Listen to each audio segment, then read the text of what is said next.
Welcome back to Let's Play Castlevania Aria of Sorrow. In this episode, we're going to continue exploring the Underground Waterway. Now before we do that, I'm going to show you a sword that I got in the previous episode, which is the Burt Gang.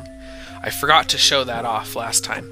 As you see, it has more attack than the previous sword I was using, and it has the regular sword pattern. However, it doesn't have a holy affinity, so it is weaker overall in my opinion. Now, the next enemy we come upon is the Triton. I will get his soul and drop, and I'll be back with those in just a moment. Okay, I have the Triton soul now, which increases strength by 16 points. And if you are going for a strength build, this is definitely the soul to use, unless you have a really powered up headhunter soul.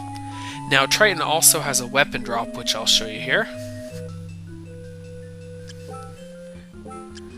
And that is the Trident. It's a little weaker than our Mistletoe sword. And it has the same attack pattern as the Lance. But I still prefer my Mistletoe for now at least. And he also drops a potato pancake consumable item too. And moving on, we have our next new enemy, which is the Fish Head. Sort of like the Bone Pillar, but for the underwater variety, I guess. I will get that soul, and I'll be back in just a moment with that. Okay, we have the Fish Head soul now, which shoots fireballs. Sounds familiar, doesn't it? Anyway, the other one was more of a flamethrower, and I will show you this soul now. And this is more of an actual fireball, as you can see.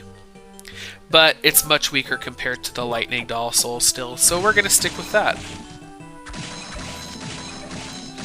Now off to the right here we have a super potion, which increases or restores a lot of health, so it's nice to get that.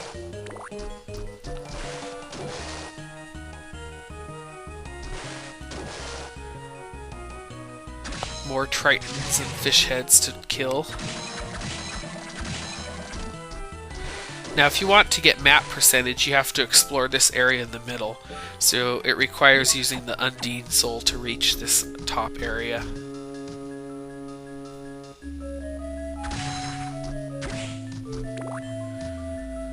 And then just switch back to your Skula soul once you get that cleared out.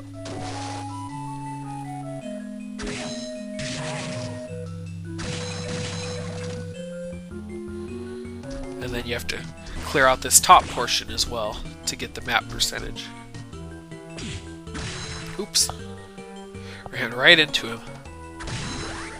Ooh, level up. I wonder what level I'm at actually. 47. Wow. Yeah, I'm much higher than you really should be in this area. That's why I'm one-hitting a lot of monsters, but hey, what can I say? This obviously is probably the best room in the game in order to farm needles. Just keep entering and exiting if you haven't got that soul yet. Now, in this crossroads, we're going to go up for now. We'll go left or right later.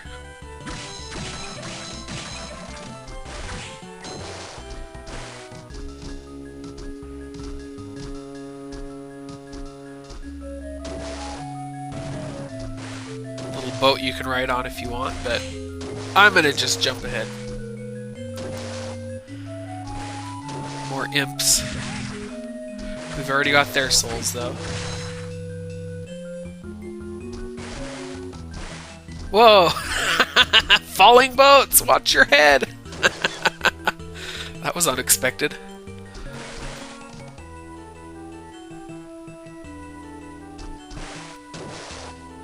Okay, and this brings us back to one of those connector hallways, and if we take a look at the map, we are actually at the place where we got the flying armor soul much earlier in the game, so we've finally come full circle. Now we can continue heading east and see where this cavern leads us to. Switching to the flying armor soul, you can now reach a stairway on the far right. Otherwise, you can't quite double jump to it. And up on this ledge here we have the Milliken sword. And the Milliken sword turns enemies to stone. Somewhat useful, I suppose, but it only does it on the death blow. So if an enemy takes multiple hits, it's not going to actually turn them to stone until they're about to die. So essentially, in my opinion, I actually don't like it because it requires you to hit an enemy twice to kill it, since it'll petrify on the first hit. And our next new enemy up is the Nightmare. You can actually use a weapon that has a downward hit, like the Triton, in order to kill it if you want to sit on its back, but you can do it however you like. Anyway, I will be back with that soul. Alright, we have the Nightmare Soul, which summons a nightmare to use as a weapon. Basically, it's one of those summoning souls that creates a clone of the monster that you killed to get the soul. This one is actually pretty strong. It deals 220 damage to the flesh golem over there, and it's probably the best of the summoning souls we have so far. However, it doesn't have multi-hit capacity on one monster, so it's not quite as good as the lightning doll in my opinion. The Nightmare also drops a lance, but we've already got that item, just to show you that quickly there.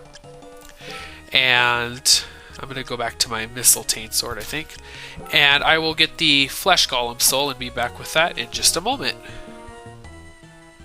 Okay, we have the Flesh Golem soul, which allows you to enjoy eating the oddest things, which basically means that you can now eat spoiled milk and rotten meat. Previously, if you tried to eat either of those items, they make you sick and actually cause you to lose HP or MP. But now with those two items, the rotten meat and spoiled milk, you can actually gain MP and HP as long as you have that soul equipped at the same time. So it's somewhat useful, but pretty negligible in my opinion. Now this little hill is kind of tricky. The goal of it is to actually try to get on the raft while it's going down and then double jump up to that ledge, which I failed to do there. We'll try again here. It can take a few tries, so there's no rush on it though. You want to stand up as it's going up that, there we go, up that last part of the slope, otherwise you'll just fall down. And up here we have a new enemy, which is the, let's see, what is it? Archdemon. I will get his soul and I'll be back with that in just a moment.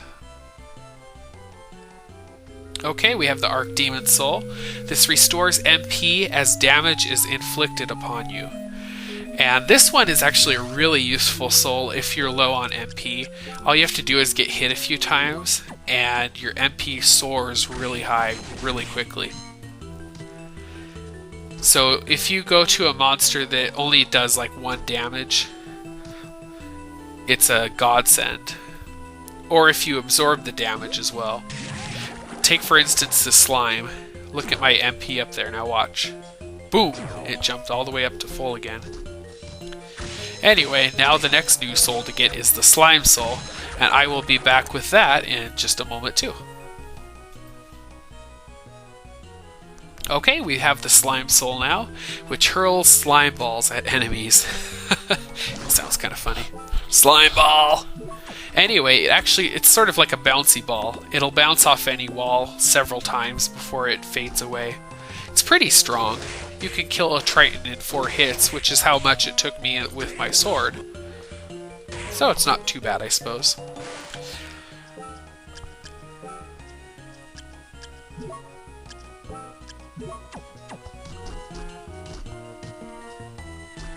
And up here at the top of this little cliff face is another one of those books. This is Ancient Book 3, and let's take a look at that. It says that the third spirit is a beautiful nightmare, and the first spirit is a demon from flames. So, a spirit from nightmare is actually not the nightmare soul. We'll get back to what it is later. Continuing on. Basically, we're just trying to cover map percentage here before moving on to the next room. Up here we have a $2,000 bag. A nice little gift, I suppose. And then down at the bottom, this actually leads to an area we haven't got to yet, which is the waterfall. It's much bigger than it seems right there. We'll get back to that later though. And we got a potion there too.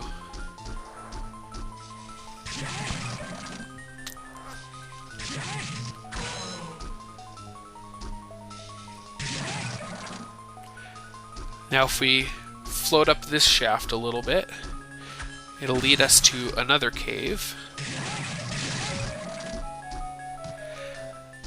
And beyond this worm, which we'll get to in the next episode, is the rune ring.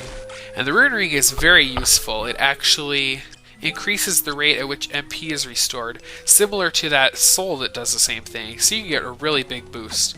Anyway, we'll call it a video here, and I'll see you next time.